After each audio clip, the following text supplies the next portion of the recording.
Hey everyone, welcome to Beginnings, the show that asks, where do creative people come from? My name is Andy, I'm the host of the show and a writer and performer based in Los Angeles, California. How are you all doing? I'm tired, as always, when I do these intros, but tired for a reason, because I woke up early today to record the 500th episode of Beginnings, which will be coming out in about 2.5 months. So that was exciting. And I talked to a guest who lives in the UK, which is why I had to wake up early. But how are you all? How is the quickly dawning dystopia going for you? I'll tell you something that might help take the edge off today's episode with Michaela Watkins. And if you don't know who Michaela is, why don't I read you her bio right now. Originally from Syracuse, New York, actress and comedian Michaela Watkins' career really began when she moved to Los Angeles in the early 2000s, where she joined the Groundlings. She was cast on SNL for the 2008 season, and while she only stayed a year, this led to many other incredible roles on shows like New Adventures of Old Christine, Enlightened, Trophy Wife, New Girl, Veep, Wet Hot American Summer, The Show, Catastrophe, Get Shorty, Transparent, Search Party, The Unicorn, and many other programs. In 2014, Michaela created the show Benched, and while it only lasted one season, it was a delight. I like that show a lot. And from 2015 to 2018, Michaela starred in the brilliant dramedy Casual, which is easily one of the best shows of the last decade, and the spiritual successor to 6 Feet Under, which is what I said to Michaela when I wrote her to see if she could be on the show. Most recently, Michaela co-stars in friend of the show, friend IRL, Josh Rubin's latest film, Werewolves Within. I got to see it last week, and god damn it, what a good movie. Josh made me a little jealous. That's how good it is. But yeah, I over the pandemic, I got to watch Casual. I'd never seen it before. We didn't have Hulu when it was first on, and so I never saw it when it was airing. And then in a matter of weeks, I watched it. It was so good, which made me a little nervous to get in touch with Michaela. I had put together an email and just sat there in my drafts folder because I didn't want to send it. What if she said no? But Michaela, she had been on my other podcast with Naomi, Couples Therapy, a couple years ago, and she is an incredibly nice person, and she said yes, and I love this talk. I thought this was a wonderful conversation. Talk a lot about growing up in Syracuse, and, you know, as usual on the show, some variety of parental issues, and of course the Reagan Revolution and how that felt going through that, because Michaela was a teenager at the time. So I hope you like this one. I really enjoyed talking to Michaela, and I'm an absolute fan of basically everything she does. Did I mention Sword of Trust? I saw that, I think, last year too, or maybe the year before. If you haven't seen Sword of Trust, go see it. It's great. Anyway, if this is your first time listening to Beginnings, thank you for checking out the show. If you would like to check out other episodes, the last 100 are there on whatever podcatcher you like. All of them are on Spotify for some reason. I don't know why that is. So do that if you want to listen to something before the last 100. But what I'd like to do here in the beginning is a little recommended if you like. If you are a fan of Michaela's, maybe you will like some other episodes with actors like Matt Walsh, Ian Roberts, Griffin Newman, Adam Pally, Andy Dale, Aisha Tyler, Ronnie Chang, Roy Wood Jr., Sashir Zameda, and tons of other people, musicians and writers and performers and artists and thinkers and lots of other types of people. If you want to subscribe to the show, you can do that on whatever podcatcher you listen to your podcast on. If you want to follow me on Twitter or Instagram, it's at Andy Beckerman. Twitter for stupid jokes, and Instagram if you like animal pics or pics of Naomi. That's basically what I post there.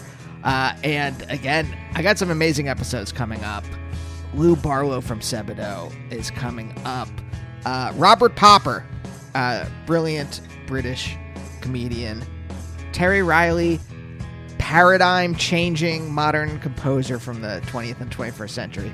So stay tuned for those. But for now, let's talk to Michaela.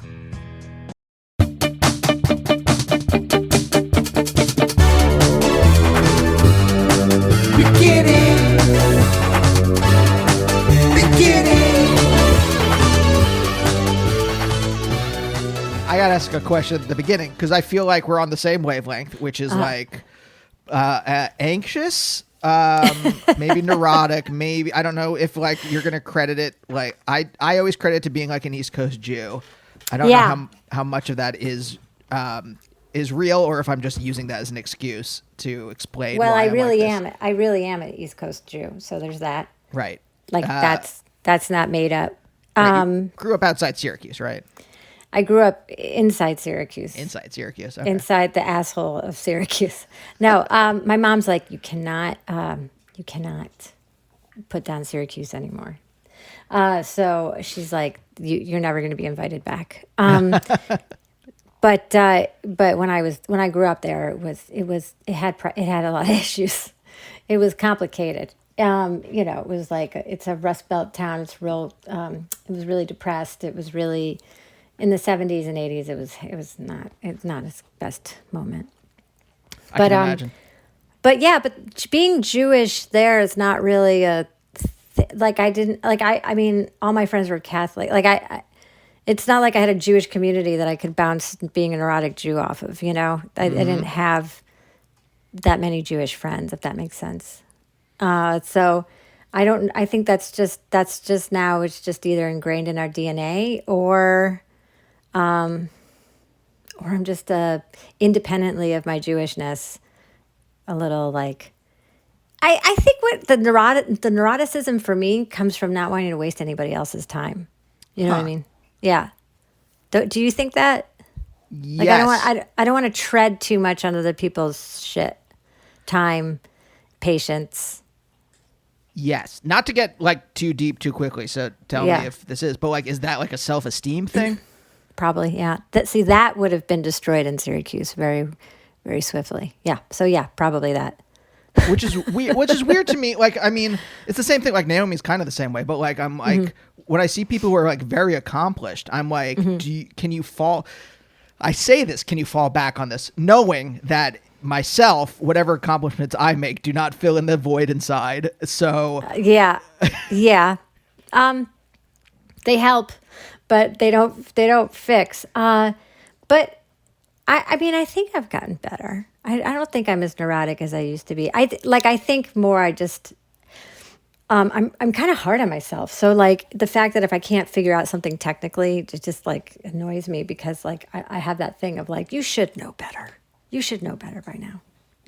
But why? This is the thing that always gets me, especially about technology, is that it's constantly screwing up. It's constantly, for whatever reason, an electron went the wrong way, and now it's not working. And it wasn't anything that we did. It was just like a fluke, like a quantum fluke. Right. And now the microphone won't work. And I do think that people who are neurotic are probably have some are creative people and probably have some version of ADHD. And so for me, like. It's a necessity to be organized. It's a necessity to understand where things are going because I am so scattered. Like if I don't put my keys in the right place, if I don't have a schedule, and if I don't if I have something at 2:00 today, like I did today, if I have that thing, my whole day is oriented to make sure that thing at 2:00 happens. Oh, you are like I was gonna say you're speaking straight to my heart, but I think it's even you're speaking like to the cells. You're speaking to my mitochondria. It's like deeper than my heart because it's just like I'm like I identify with that so much. Like I spent like literally like you can't see, but off to the side here are Post-it notes filled with lists of stuff I have to do, like scripts I have to write or people I have to email, all this kind of stuff. And I'm just constantly making lists and crossing things off to make sure that I don't screw up and disappoint someone else. I'm constantly, and I'm curious about this, but I am constantly worried that I'm going to do something that will ruin my future. And it comes, I think, this is a very pat, whenever I'm in therapy, I'm constantly saying like, the mechanics of this are so boring, but this happened to me in childhood and now I'm like this. we don't have to talk about this anymore. But like, Yeah, I no, was a good student, and I wonder if it comes. I was from... a terrible student. I was an awful Interesting. student. Really, really, just profoundly, particularly horrible student. And unless I was deeply interested in what the topic was, and then I was an excellent student. But yeah, no, I still have nightmares that I'm taking math tests and things like that. Okay, so if it's not that, if it's not the like for me the Pavlovian, I need a gold star. That's I can't disappoint someone else because I need them to. I mean, I guess there's a little people pleasy part of that too. Like, Yeah, where does it come from you? I definitely have that aspect of people pleasing. I think the worst feeling in the entire world is letting someone down. I just, well, my friend and I have this joke about getting a text that says, "Can I talk to you for a sec?" Or like, "Can I talk to you?" It's just like instant diarrhea. And so we just text each other that randomly just to trigger each other. Hey, can I talk to you? Hey, do you have a minute? Oh God, that did enact a response in me. So yeah, I get it. Yeah. So like it could be something like she went to England and I asked her to bring me back a bunch of Cadbury chocolate, and before I could get it, she was just like, "Yeah, but first, can I talk to you?" And I was like, "Don't make me work for this. Just give me the chocolate." So disappointing people. Was it something that happened like when you were a kid? You disappointed someone, and it was such a visceral reaction. You were like, no more of this. This is going to sound so boring, Andy, but I think I have daddy issues. My dad is like, he's a very OCD. Everything has its rightful place. Everything has to go where it goes. He never raised his voice. He would, if you were in trouble, he would talk low, and our dogs would piddle. Like they would piddle on the floor. He would just be like, "Oh, you bad dog." And the dogs would just instantly pee. And I have that same like fear response from knowing that I had disappointed him in some way, because it was this really quiet, stoic, like, and I realized this as an adult when I was playing him something from This American Life, which was so in his wheelhouse. It was something he'd never heard of, but I knew he'd really like this radio show. And he was in my car and I had it on, and I kept, this was the moment that I really zinged for me. I kept looking to him for a response. I kept looking to be like, does he like it? Does he not like it? Does he like it? Does he not like it? And at one point, the story veered into an area that's just not in his like gestalt. He just doesn't understand. It was something sort of youthful and hip, and it's just not. And I saw his face contort in the slightest way of like, I'm experiencing displeasure opposed to just laughing jovially along with this.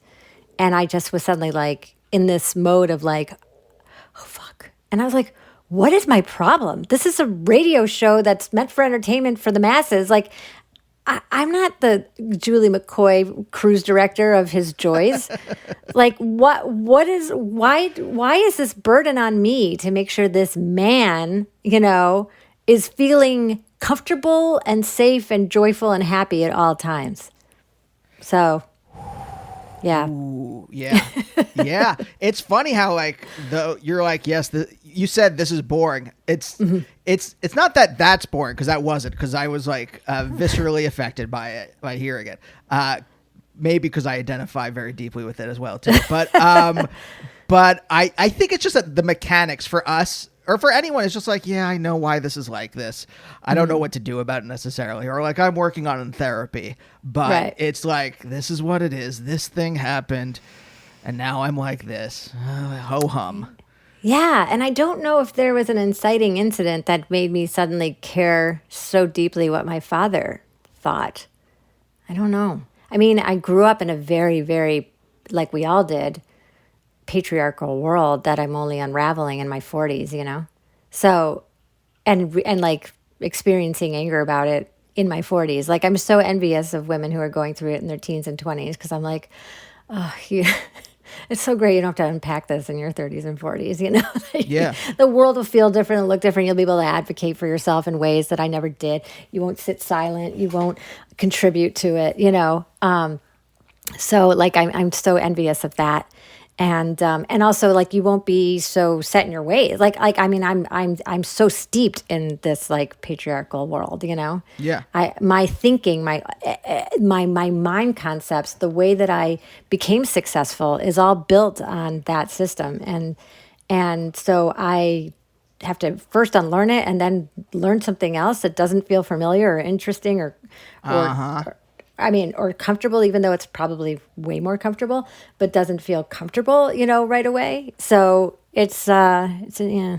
Yep. Yeah. I've been thinking about this a lot in the last like couple years where my dreams, this is a little different, but like my dreams were built in a different paradigm. My dreams were built in a paradigm of the 80s and 90s Yes. where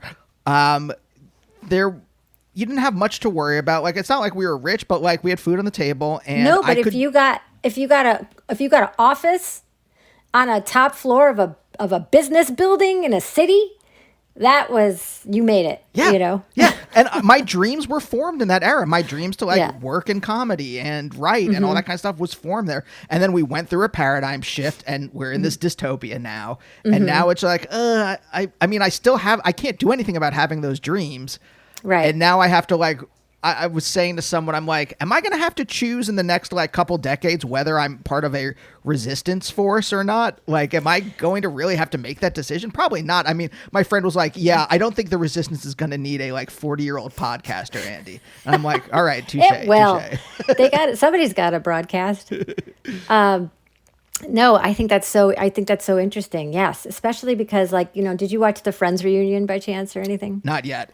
Oh, okay. Well, I just watched it and I got sad because when Friends was on and I was, you know, just graduating college and, you know, I was about the same age as them, a little bit younger, but still just able to be like, oh, that's what I want, to live with my friends in a loft in New York City and like being able to wear my Ann Taylor outfits, whatever like Rachel was dressing in.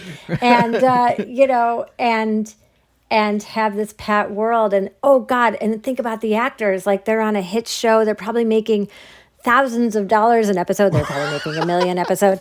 And that they were living in big houses with a pool on a beach. And how that was such a clear goal, you know?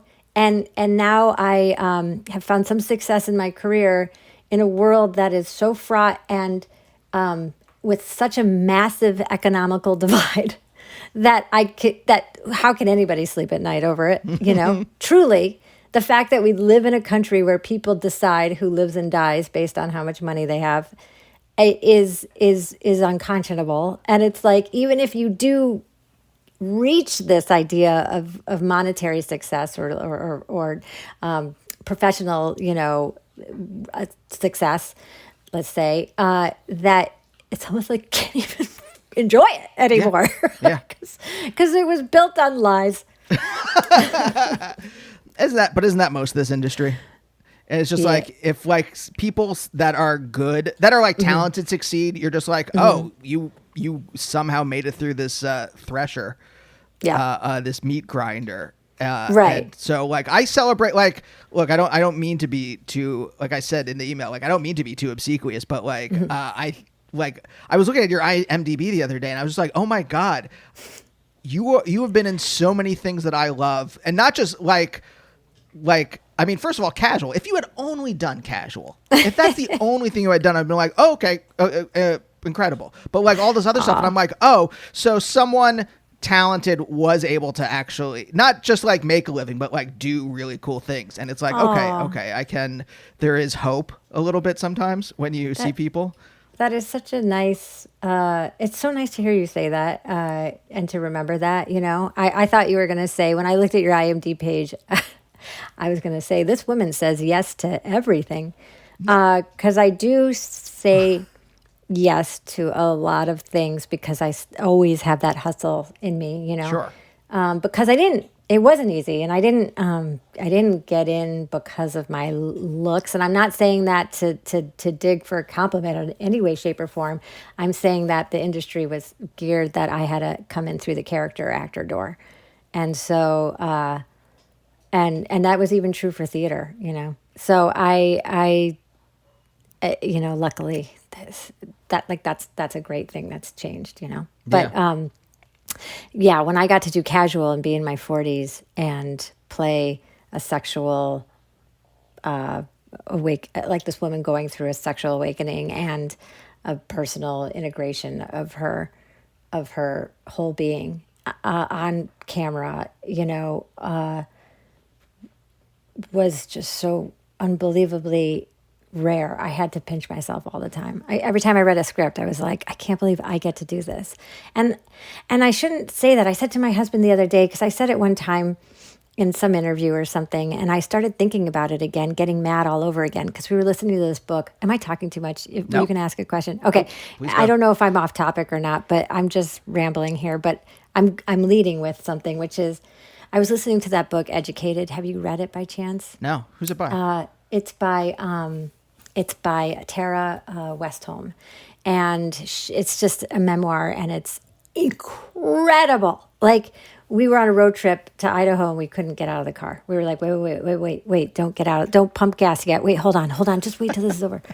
And it's so good. And I was thinking about how this woman, because it's a memoir, she really understood these characters and was really in their body. And then we started listening to this book called Detransition, and it's about people that I because I'm not a trans person, it's really amazing because I'm suddenly in their headspace and able to really go, holy shit, I never considered looking at the world through these goggles before at this one specific thing. Like, you think you know something, but you don't know until you read a really good book written by somebody from that POV.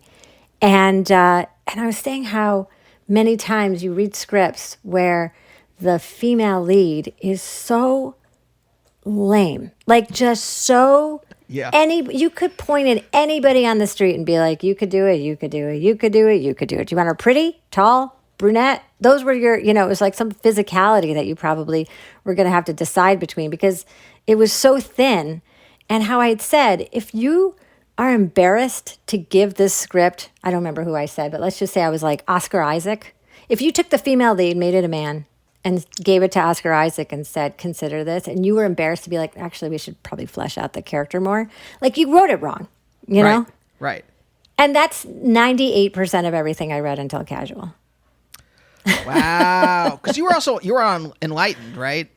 And that. Yes. That was the beginning of like Mike White writing that part with Laura Dern. I mean, come on. That was like, actually, yes, I was on it, and I got to watch from the front row. I got to watch her embody this character, and it was the first time I think there was allowed to be a female character who people didn't like, and people had they had a hard time. A lot of people said, "I like the show. It's really beautiful. I think it's about interesting things. It's just really hard because I don't like her." And I'm like, "Oh, yet you are so comfortable watching men you don't like, male characters you don't like. But this is the first time you've been challenged to not like a female character and still stay with a show." Oh, that's so weird. I mean, it's not weird. Like, I understand why, because of we live blanketed in misogyny. But like, that was the time. Like, I mean, Enlightened's one of my favorite shows, also. Period. Just like incredible, and that was also the same time as like Mad Men, if I remember correctly, and Breaking Bad was around there. Sure. And Sopranos, and it's weird. Was before it, yeah. That, like, because I remember in Breaking Bad, like, Skyler is the one who gets like the hate mail, and I'm like, she's the only rational person. Her husband's a drug dealer who has murdered people. Why would you not react badly to that if you suddenly found out that your spouse was a murderer? Sure. Like, that she's the only person that is normal on the show. But I remember she's the one who got like people hated her for that, and it was like, right. Oh yeah, I mean, yes, exactly. So I am curious a little bit, because this kind of winds into what you were saying about like growing up in a kind of like very patriarchal mindset, and I'm curious because like you grew up in the, like, you were a teenager in the 80s, right? Yes. I was born in 1971, so yeah. So I was 10 in 1981, I mean, what was the, like, because was there any hangover still from like the 60s, from that kind of like that paradigm shift where people were a little more free? It seems. Was there still that, or was like Reagan's America like crushing you by that point? It was like cuspy, you know what I mean? Like in the 70s, you had that free to be you and me thing. That was, Electric Company and all that jazziness of the 70s. That was starting to, all of a sudden, everything just got homogenized. Like all of a sudden at school, like everybody wore, patterns and, bell bottoms, whatever in the 70s. Nobody cared what you wore. In the 80s, all of a sudden, if you didn't wear the Tretorns, or you didn't wear the Forenza sweater, or you didn't wear the balloon pants, or you didn't know how to break dance, or you didn't know, it just felt like there was this homogenization that was so, that became a religion in the 80s. You had to go, like, we didn't have money, but, the kids who did, like, had to go to this place or had to go to that place. Like, everybody had these aspirational yuppie goals, and that's where yuppie first started being tossed around, is this nouveau riche, right? Everybody had you had to have the TV, you had to have the VCR. And if you had the VCR, you had to have Breakfast Club. And if it was just like, it really was like nouveau riche was a term that I think came out right then, because all of a sudden people got astronomically rich quickly. Like before, if you were rich, it was old money, right? It was blue bloody old money. Right. And those folks, you only knew they were rich because they had no emotions and like an antiques, Does that make sense? Yeah, no, it totally does. Because Andy, you're an old soul, so I don't want to like explain the 80s to you. I'm sure you get it. No, because you're just like slightly older than me, and I don't understand what I'm really have been doing a lot of research over the last decade or so of like trying to figure out exactly how this like shift in the mid 70s, like when the post-war period ran out of gas. And almost literally. Right? Yeah. And we suddenly like went into this shift. And I think like Reagan, like I talk a lot about Reagan and Thatcher on this show, depending on like who the guest is. And how that seemed to typify this like shift in, and we are now living in like the exhausted part of that shift. Until something new takes over, and whether it's fascism, hopefully not, or something better. Right. Hopefully socialism. Capitalism was the backbone of the 80s, and it was so beloved. If you went to New York City, you went to F.A.O. Schwartz and like Tiffany's, and didn't obviously buy anything because I was sure I couldn't afford it, but you went. You went and you looked at the diamonds. And I'm like, why am I 13 looking at diamonds? But you were just like, that's where seeds planted. Yeah, it's crazy. But the 70s, I just remembered like the music was so good. And then people talk about the 80s, but if you just really took out 80s music and just listened to it all on its own without any kind of sentimentality, it's such shit compared to 70s rock and blues and jazz and like everything that was happening in the 70s, like, and folk. God bless folk art, all of that, but yeah. And then the 80s was all like synth. Yeah. And there's some winners, Yes. You get Flock of Seagulls. They had a good tune, but there wasn't like that thing. There just wasn't, it was thin. It was a thin time. It was shallow. It was a shallow time. You got Talking Heads. You got Paul Simon. Yeah, sure. Well, Paul Simon was, Simon and Garfunkel were 60s. So, I just meant like Graceland specifically. Oh, yeah. No, I'm not saying people didn't evolve and change their tunes. I'm just saying, Jay Giles' band, Freeze Frame is not... It's not the song for the ages, I'm sure I'm gonna get a lot of hate mail right now because no. But if I wasn't, Prince, that's the greatest thing to come out of the 80s, I guess. No, I know what you're saying. Because what happens in that shift, at least I think, and I at least what my inkling is of it, is that a very corporate mindset takes over. And so you have like I witnessed it in podcasting, right? I've been doing this show for like 11 years. So I saw the same kind of shift happen where suddenly capital was like, oh, we can exploit this medium. And it's not that like it wasn't like a business before then, or like show business wasn't a business before that period. But like you did have New Hollywood, you did have the ability to become a rock star without a kind of corporate backing. And then I think it shifts. This is just an inkling, and it's anecdotal. So no one yell at me if you're like, no, it was always like that, and you're just nostalgizing this period before you existed. What do you mean? Like people yelling at me saying like, no. You think like there was this big corporate influence in the 80s, but it was there all the time. And you are now like, you're like reconfiguring history to fit your personal thoughts. I think Hollywood was always pretty gross. Like I'm reading Joan Didion right now, and I'm reading Play It As It Lays, and I'm just like, oh yeah, this is in the 60s and 50s, 60s, and it's just like it's even ickier. Like in many ways, I was just like, this is fucking gross. You know? Yeah. But have you thought about like how specifically like that kind of like patriarchal worldview like skewed you, or like created you? My husband and I watched 48 Hours recently, that Nick Nolte movie with Eddie Murphy, right? That I don't think I somehow watched it or watched all of it, or I don't know how, but I seem to have missed it when I was growing up, even though it was the single most popular movie happening. And I think it came out in 81 maybe. And we watched it, and Nick Nolte, the writing it was considered progressive and like, hey, look at this black man in custody and this like hard-nosed cop having to work together, sort of probably the fun, progressive, like new idea that they were handling in it. And that probably got hailed as like, yeah, see, good for the world.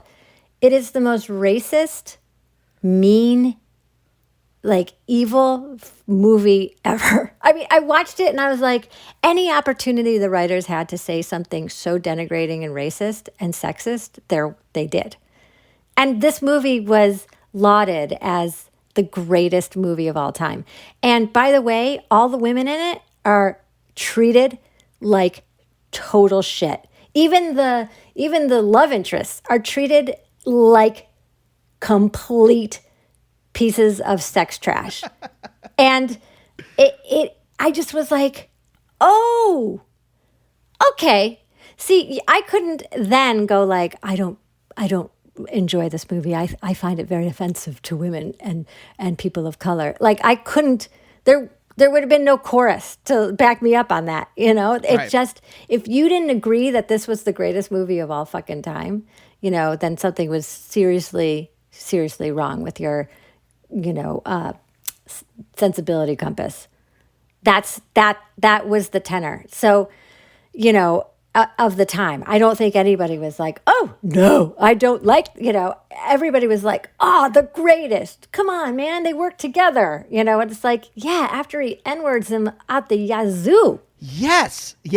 I tried watching that a couple years ago and I couldn't get through it. I was like, oh God, why is this happening? Yeah. And so, and I will say that when people take people who are 60 or 70 and go back and say, but you said this then, and therefore you're a horrible racist person who should be, removed from the annals of history. I'm just like, you can't like kind of also judge them on that, because like it was fucked up and different, and it doesn't mean that anybody thought that way. It just, there wasn't room to speak out about it as much, Well, there was no social platform, there was no Twitter, there was nothing, right? So anyway, it's I just did a rafting trip, and this one of the guides on this in Idaho is a guy. We were talking about Bernie Sanders or something. And I said, I really loved Elizabeth Warren because, I wanted a matriarchy, but also, and he started to say, oh, but she was this, she was that. I go, yeah, but I was this, I was that, like I worry about people who haven't changed. Like that's what would scare me just a tiny bit. If somebody didn't wake up, given the time that I grew up in, if you've completely stayed, I mean, great. If you like came into the world super evolved out of the get-go, that's wonderful. But if you grew up in Syracuse, New York, that's not what was handed to you. So, by anyone. My dad voted against the ERA. So like I didn't have that as a launch pad for myself. Luckily my mom is a pretty good feminist, but she's also like a people-pleasing 1950s feminist, what I mean? So, yeah. So anyway, that's all I was saying is like I think that's what progress is when people can go, wait a second, this is wrong, and then see what they do then. If Elizabeth Warren said this, it was all lip service, but didn't actually fight to do anything to change anything, then I would be like, she's just full of shit. She's like going with the wind, But when people have a track record of really genuinely trying to change a system, that's what I look at. Yeah.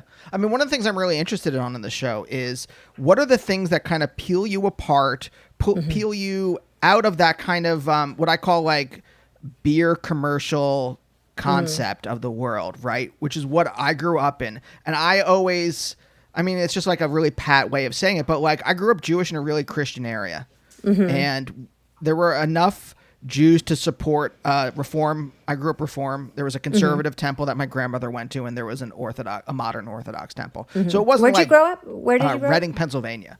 Oh, okay, yeah, we've similar childhood vibes. Yeah. So it wasn't bereft of Judaism, but when at school, if you have to constantly explain what matzah is, if you constantly have to explain why you were out for Yom Kippur and what it is and all that kind of stuff to people, it others you, right? It pulls you apart, and then you start to like see the cracks in the system, and you're like, oh, okay, so if I'm not part of this group, then what is it about that group that makes all those people part of it and I'm not? And you start to see all those divisions and like, oh, well then that's not, just because it's kind of hegemonic doesn't mean that it's eternal and that's the way everyone always thinks. And so you can change it then, because if you're part of that group, the beer commercial consensus, you do think that you're like, it's like white supremacists who are like, no, we're always like this. It's like, well, no, you're just saying that because you've never had to look at anything from any other kind of point of view.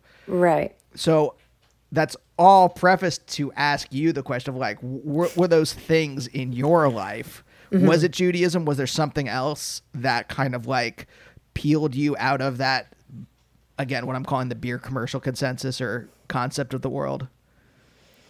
Yeah. I went to music camp when I was, cause Jews love camp.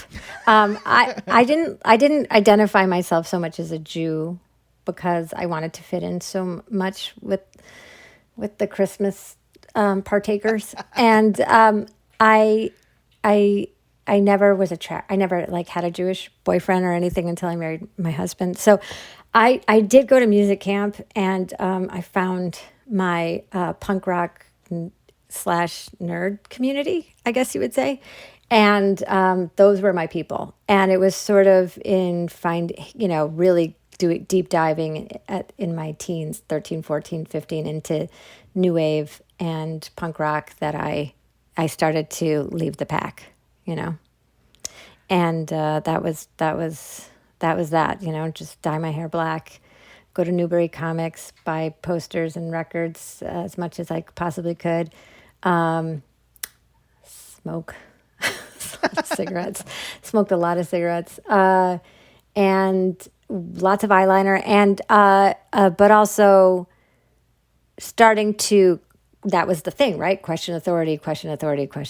So that was what I started to do. And now I had moved to Boston, and I was living in a suburb of this really, talk about uptight, I mean, really, and talk about segregated society there, and just started to just be like, Ew. We're broken people. Yeah. What was it about? Like, what music were you listening to? What was the Boston punk scene in the mid '80s?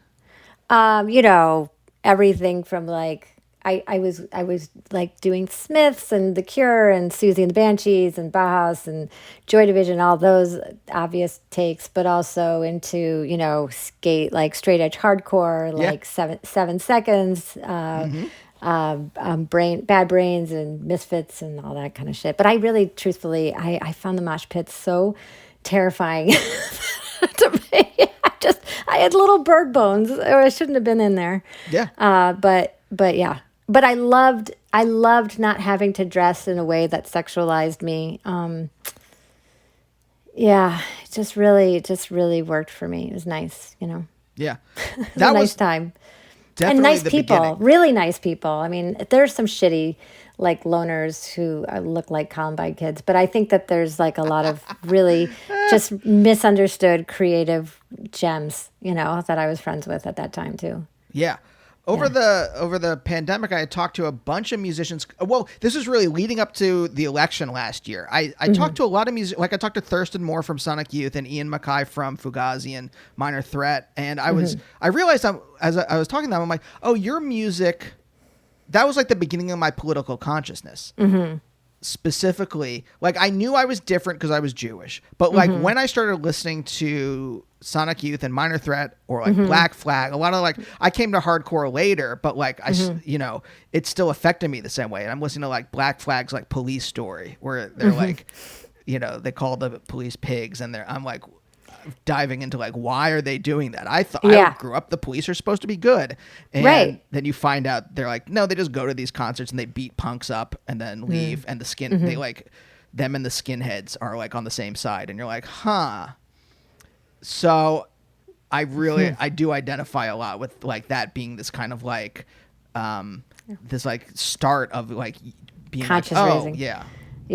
I know. I think the other thing though was oh shoot, I was just about to tell you what. Oh, I know what it is. This is a weird one. This is like, to me, the greatest female hero of my childhood was Lois Lane. She was a hard-nosed reporter. She would, at the risk of her well-being, dig for a story just to, alert the masses of what's going on. She was so driven. She was so ambitious. She wasn't married. She didn't have kids. And she ended up with Superman. And I just was like, that's who I want to be. So I was so lucky because I had this person subconsciously in the back of my mind who just didn't take shit, And so I would ask annoying questions of teachers. I was disruptive in class because I was like, well, what about this? Well, what about that? Well, that doesn't make sense. What is this? Were you rewarded at all for being, I don't know about precocious, but let's say tenacious? I was rewarded by the real true teachers. Like teachers who really just wanted to see critical thinking, I was rewarded by them. Teachers who just wanted to like punch the clock, not really rewarded by them. Yeah. No. Same for me. Yeah. So it is what it is. What about your home life? Now you described your dad. You didn't say this. I'm going to use the word severe. Maybe there's a better description, but it's like he's not. I don't know if that's the word for him. He's I think I don't know. I think they didn't diagnose these things at the time, but I would say he probably lives a little bit on the spectrum. He's a math professor. He is highly informed and remembers these facts about the things that he's particularly interested in, and isn't great at reading people in any way, shape, or form. So like he would come, see my friend's mom, would pick me up at a friend's house and say to the mom, like, boy, you really got fat this summer. Yeah. And not mean it in a bad way or a good way, just as I see an observation and I'm saying it right now. Oh. Or, you got thin, you got taller, you got, it's like they're all the same to him, So, yeah, he just doesn't, and I think that was part of the whole like looking to please him because he didn't pull punches. If he didn't like something, he just said it and let you know. He wasn't, the thought that it might hurt your feelings didn't ever occur to him or matter. Oh gosh. Yeah. Was there ever any kind of like, hey, don't say that. That hurts my feelings when you don't dress it up in a more polite way? I mean, do you know a lot of like, 12-year-olds that are that good at being like, my feelings are hurt? Like, that's not that's not how anybody in my family, we were just like, build a big wall around you and then go for the jugular if anybody tries to perforate it. So, so it's just like my family, my sister and I joke about how we had to learn to tease people because we were awful. Like, we were like, because in my family, you just try to hurt each other and then we all laugh about it. And we just take turns, and then you get a thicker and thicker and thicker skin. And then I would leave the house and grow up and go to college or, make new friends and just realize like, you're a little sensitive. And then I realized maybe you're not so sensitive. Maybe I'm an asshole by accident. I'm trying to be funny, trying to be fun. It's affectionate. This is me saying I see you, and and why don't you like it? Like if you told me something about myself, I would be like, oh, that's true about me.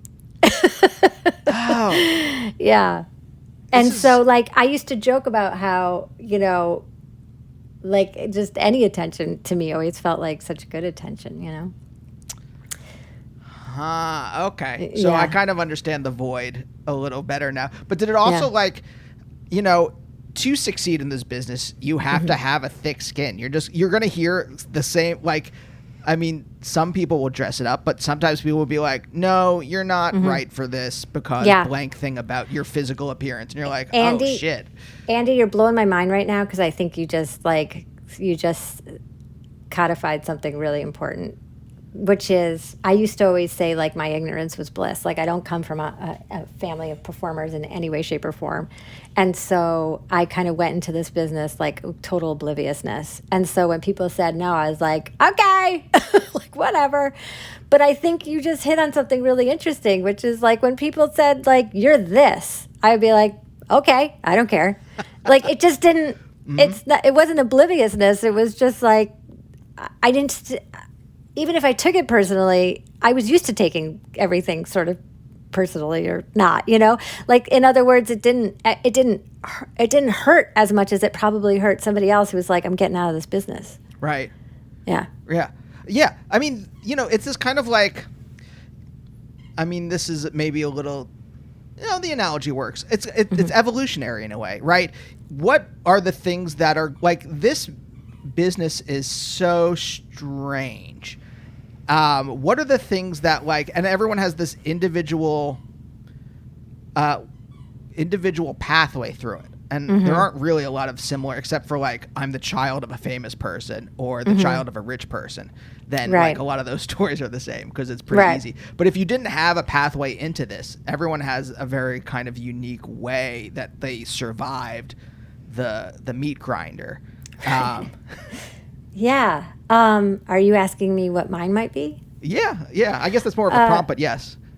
No, I think that's fun to think about because, I came up through classical theater and I was doing that, and then I just was like, this is so improbable for a life, for longevity and everything because I'm constantly trying to wedge myself into these iconic roles of Portia, or Lady Anne or whomever, and there's going to be a million people who are going to be able to probably do it better than me. So I'm going to be subjugated to these like shitty walk-on parts. And, and what I want to do are these male parts, like the male Shakespearean parts. Like I want to play Dogberry. I want to play Benedict, like that's to me, those are the fun parts. So I was like, fuck this, I'm getting out of theater. And that's when I moved to LA.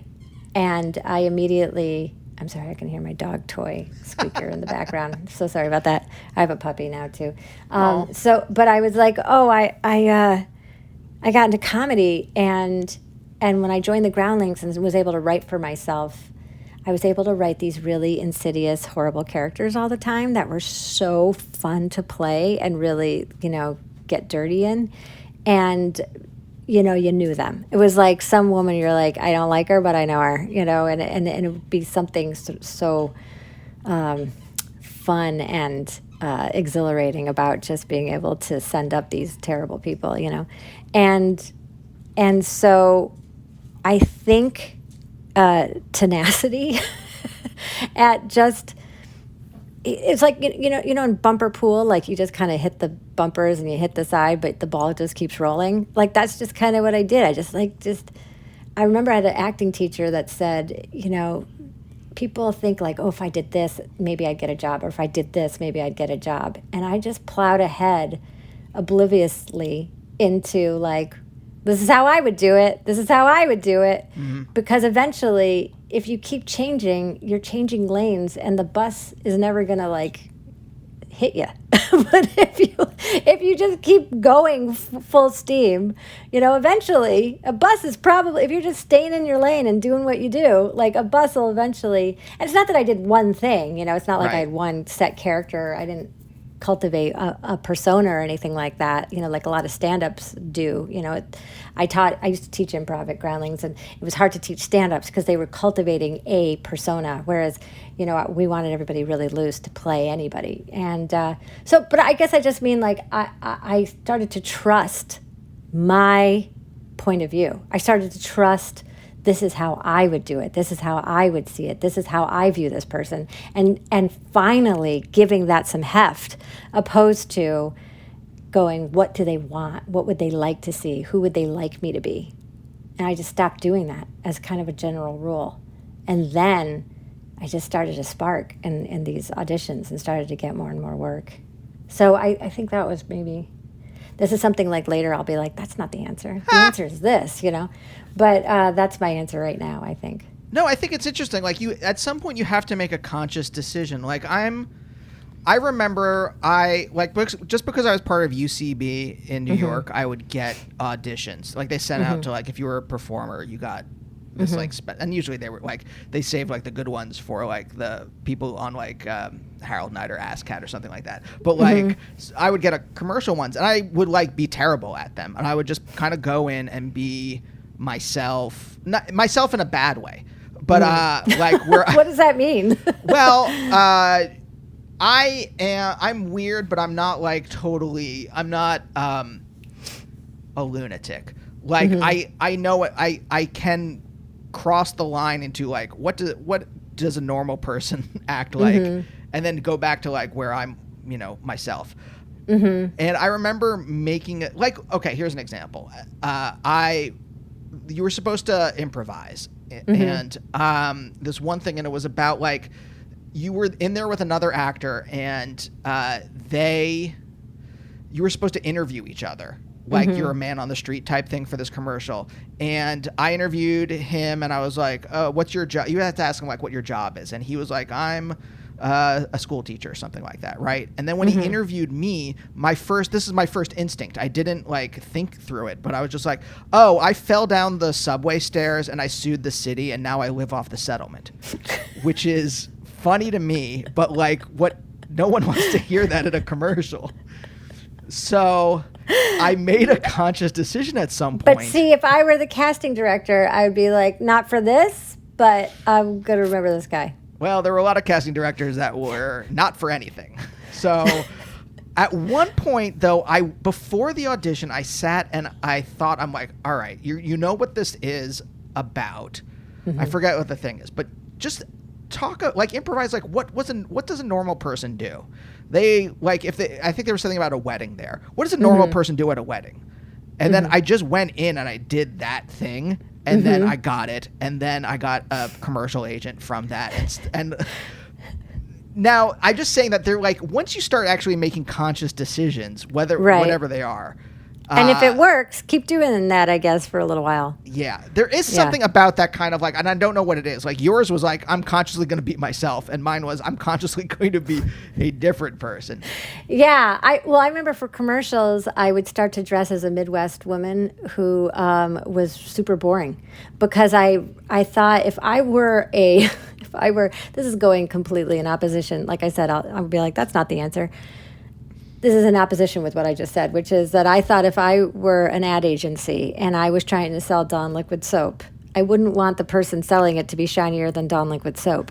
So who is less exciting than Dawn liquid soap? And so I would be the most basic Midwest lady you ever met. I would put on a plaid like button-down shirt with a sweater over my shoulders and some khakis, which I would wear waiting tables, but I was like, I would never wear khakis in my whole life, but I was like, I'll wear khakis to this audition. She started booking like crazy. I didn't put on makeup. I just had a look like, oh my God, my life kind of was really meaningless until Dawn. Liquid soap came into it. And who is that person? Like, who's the person whose life is so horrible until Dawn liquid soap comes in, And look, they have a hair and makeup team, and when they want me to look sparklier than what I'm showing them at the audition, then they can do that. They have the means. But I was just coming in as like, I'm just a lady who's just trying to make it work at home with the dishes. Like everything else in your life is a wreck. Like you're like everything else is falling apart, and it's just being able to have clean dishes is the thing that is like holding your existence together. Yeah, or everything in my life is sort of fine if I could just figure out these dishes. Okay, so it's the last thing. It's the last thing in your life that like you need to just like be existentially and then when settled. you get it, you're like, thank you, Dawn. Now I can die in peace. Yeah. Yeah. And I have to say there's so many like aha moments coming through in my career, but the moment the lever, I mean, there's like I said, when you first start getting commercials, when you first decide that you're going to start writing for yourself, when you start creating those characters, all those things. And then a culmination of that then leads to, I just decided I was going to heal my relationship with my dad. Really? And then everything got really so much better. Yeah. Wait, do you mind if I ask about that process? Like, how did you come to decide like, okay, I'm going to do this, and then how did you actually do it? Well, I went through a major like breakup. I had been engaged. I decided I didn't want to get married. My best friend from childhood died of cancer. It was one of those transition moments. It was like one of those, like the whole horizon of my life suddenly looked different. And there was like this deep loneliness because the person who knew me the longest and the person who knew me the best were now both out of my life. And I was really attracted to, this wasn't the person I was engaged to. They were sort of an antidote to this, but not the person I wanted to marry, but they were a good step. But I was attracted to like super shiny objects and like narcissistic people, people who were never going to love me in the manner in which I wanted to be loved, really.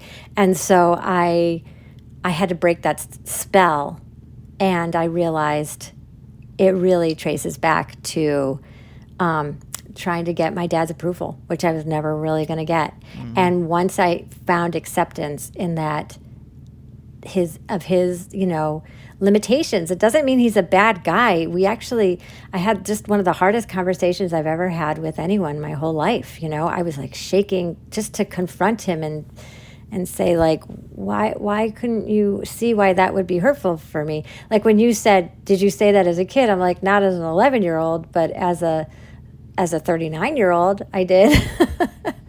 And it was life-changing, But because what I realized, my takeaway was, damn, he's really doing the best he can, and it's not gonna, it's not ever gonna satisfy me in the way that I wish it would. And so making that peace with it all of a sudden broke the spell of finding people who would keep enforcing that, where I could practice trying to fix it. You know what I mean? Yeah. Like, this is such an old cycle that so many people go through. So I know I'm not saying anything new. This is pretty banal, but I guess what I'm saying is, it's one thing to know it. It's another thing to actually break the spell so that you do invite healthier relationships into your life. And I think that alone changed my vibration, changed my self-esteem level, changed so much. And weeks later, I got SNL, a dream that I didn't think was even mildly attainable. And here I was, like, going back to audition again, suddenly out of the blue, and I got it, even if they found out how old I was and let me go a year later, like, I got it, by the way, I was thinking about Naomi, your wife, recently, because what you were saying about, what I was sort of saying about if you find something that works, and, like, I always think about how during the pandemic, how many people, like, sideways reports about Naomi, people like discovering her for the first time, even though she's been doing this, like, magical, like, Naomi speak for so long. And everybody's, like, quoting her to me all the time. Like, they can't wait to tell me about her all the time. And I'm like, no, she's been doing that. But, like, now you've been exposed, and it's the right time, and it's the thing. But that's her. Like, she didn't find a gambit during COVID to start, right. Even though quar is probably new to her vernacular, but, like, and I just was so excited for her. And I was like, that's a perfect example of what I'm saying about, about her not her not changing who she is to fit something else. Like, she just went full steam ahead. Yeah. As herself. I mean, as herself, for her, what obviously tickles her and she finds so funny, Yeah. Well, that's the thing. And I think that what I'm kind of realizing as we're talking are these, like, it's these paradigm shifts into who you are as a person. Like, I will say this, like, that may have, like, tell that story about, like, choosing to be normal, in quotes, for commercial auditions. But, like, when I came into my own as a creative person was when I just said, okay, I'm just going to be myself. And that, I'm not such a weird person that doesn't translate. Like, I can't connect with other people. Right. And you would have gotten so much feedback by then if people were like, I don't know what the fuck you're talking about. Like, you connect with people. Yeah. You're, like, maybe you're not I don't insane. make references to, like, new wave French films or whatever, or, like, obscure experimental films in public when I know that no as one if everybody knows exactly what you're talking about. Yes, exactly. Yeah. I mean, I do, but yeah. But that's so true. And I think also there was a tenor change I noticed in audiences where suddenly younger audiences who are maturing and going to the theater all of a sudden, or, going to live shows, people in their 20s and 30s, they have no fucking stomach for inauthenticity. They're just like, stuff that you could sort of fall back on and know, like, an audience would dig it.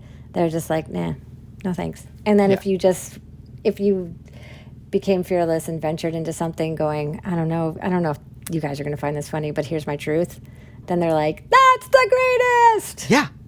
There was a shift. I could like very perceptibly see it where, like, you went for, like, when I was a teenager, selling out was the worst thing in the world. And I still have that in me, right? Where, like, 90s indie rock bands, we don't sell out.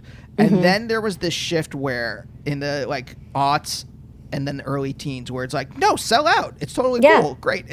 And I think when you meet people, tell them everything you're doing. Tell them everything you're working on. Sell yourself. It's great. Yeah. And you were like, what?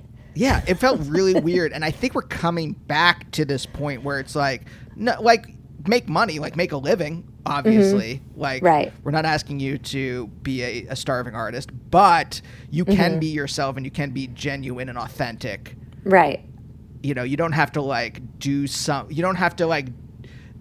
a thing that you don't have to do what I did where I pretended to be a normal person to get a commercial audition. Right. Be a little thoughtful about what you're saying yes to. Right. we're right at the very end. Can I ask like one last question? Because Sure. I'm curious about we talked about your relationship with your dad, but what about your relationship with your mom? I'm particularly curious. Like she was a Latin teacher, right? Mm-hmm, yeah. Yeah. Because that was one of my favorite subjects in Really? high school. Yeah. Oh my God, my mom would absolutely love you. Give me your address and I'm sending her to you. She will cry. Yeah, none of her daughters took Latin. None of us did. But my mom's eccentric in a fun, great way. She's 84 now. She's kooky. I'm flying her out here next week. I got her a first class ticket. And she was like, I have never flown first class in my whole life. I was like, okay, Mom. I bought her a first class ticket 2 years ago, but that's okay. So, she is the basis of so many of my characters. Both my parents are only children, so I was going to my relative's house. Everybody was in there, like they were all septuagenarians. Like I had no aunts or uncles, so therefore I had no cousins. So everybody that my biggest influences were 70 and 80-year-olds in my life.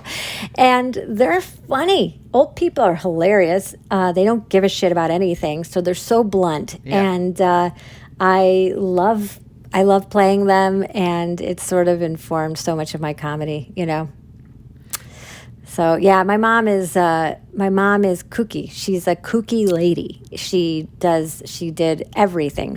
But it's funny. I just found out my mom's like I said, a Latin teacher, and she tutors a lot of kids still in Boston, and she does it over Zoom and everything. And when she was visiting me, she was like showing the iPad out the window. Look at it out here. Look at California. Can you see? And I'm like, Mom, these parents are paying you by the hour to teach their kids Latin. And she's just like, let me see your dog. Let me see your dog, And yet they're all passing with flying colors because my mom genuinely cares about these kids. Like my mom has always cared about her students. She does read Facebook to me. Like she thinks people are emailing her. She's like, guess who I heard from? And it's like some friend of mine I haven't seen since 4th grade. And she's like, they're very upset because their brother's back in rehab. And I was like, they didn't write you. Never mind. And but she's still friends with all of her students on Facebook. I mean, she's good for the world, my mom. So is my dad. My dad's a good professor. He's all those things too. Yeah. They're obviously divorced when I was 8, but he's just, he was harder for me to get to know for sure. Do you think that did you think you grew up feeling older than you were? Oh yeah. I mean, yes, always. I've always been like, how do I tell everybody else at this bat mitzvah that I'm 74? Yeah.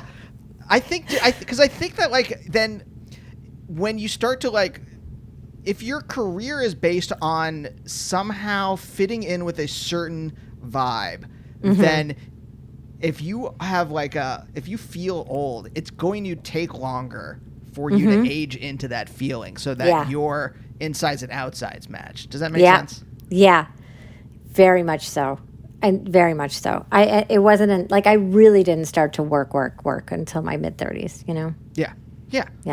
Yeah. So, I mean, I'm not in the same area as you, but mm-hmm. same for me, where I'm just I didn't start I was a philosophy professor and then Really? Yeah. And then left right before my dissertation. Oh, wow.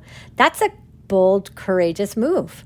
I, in retrospect, engineered my own leaving without me knowing that I was doing that. It doesn't matter. Force it, because what I wanted to be doing was comedy. I had been in a sketch mm-hmm. duo for years at that point, and basically wanted to move to New York and was just too scared to, because okay. Last question. Mm-hmm. You said before you didn't come from money. How did you I was scared to do anything because I didn't have anything to fall back on. That's where the obliviousness came into, and this sort of punishing optimism that I sort of had at the time. My mom, I don't know if she'd appreciate me saying this. My parents were very educated, but we did not have money, which is a strange combo because usually people who are educated can figure out how to have money, but teachers don't really make money. And so My mom also is it spends beyond her means. Let's just say. So I never learned how to manage money, really. So my mom had this thing like a credit card that she would just produce every once in a while. And then next thing I know, we were having a steak dinner. And so it was like, oh, or like if I needed a prom dress, she would say, we're in the doghouse. We have no money. We have no money. And then this magical card would come out of her purse or come in the mail one day and we would go get a prom dress, So I thought, well, if I really want to be in, TV or film or, if I want to do show business, like it will magically happen maybe, and the hardest, like sort of most gutting moments were when I was literally starving to death in New York City right after college. And I was like, I don't know, like that, those were the moments where I doubted, like maybe I won't be able to do this. And my dad would say, like, how long are you going to give this? And I was just a strange question for me that I was like, how long am I going to be who I am? Yeah. What other option do I have to not be who I am? Yep. Yeah. I think that's the thing where it's like, well, I'm just compelled to do this. It actually if I don't write for a couple days, it feels weird. Like I start to get antsy and like strange, like my body feels weird until I write, and I can't not do it. Same with me. Same with bits. If I'm not embodying a character and just carrying on in a way that everybody's like, please stop, then I have not exercised that day. Michaela, I can't thank you enough for I can't thank you talking either. with me. This was just a delight. Thank you so much for your interest in my career, even. Like, that is just really very sweet of you, and I take it deeply, deeply to heart. So thank you so much. Yeah, of course. And we'll see you all next time. Bye. Okay. Bye-bye. Bye, oh, bye, oh, bye, oh, bye, oh, bye, oh, bye, oh, bye, oh, bye, oh, bye, oh, bye.